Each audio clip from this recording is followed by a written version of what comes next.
மனைவி பற்றி சொல்லும்போது ஒன்றே ஒன்று, எங்கள் வீட்டிலே பெரிய கிரிட்டிக் அவங்க தான்.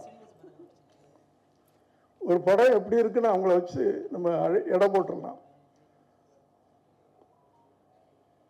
நல்லா இருக்குது, ஒரு படம் நல்லா இருக்குது அப்படின்னு சொன்னால்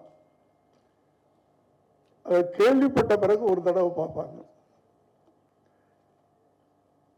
இன்னும் நல்லா இருக்குதுன்னு சொன்னால் 2 தடவை பார்ப்பாங்க. ரொம்ப நல்லா இருக்குன்னு சொன்னால் 3 தடவை பார்ப்பாங்க. இது எவ்வளவு பெரிய படமாக இருந்தாலும் சரி, யார் நடித்தாலும் சரி, எவ்வளவு பிரம்மாண்டமான படமாக இருந்தாலும் சரி, நல்லா இல்லைன்னா போகவே மாட்டாங்க.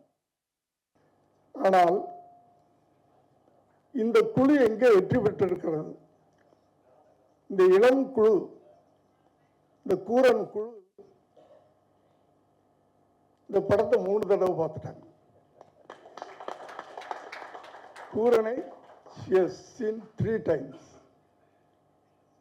That is a symbol of success of the movie.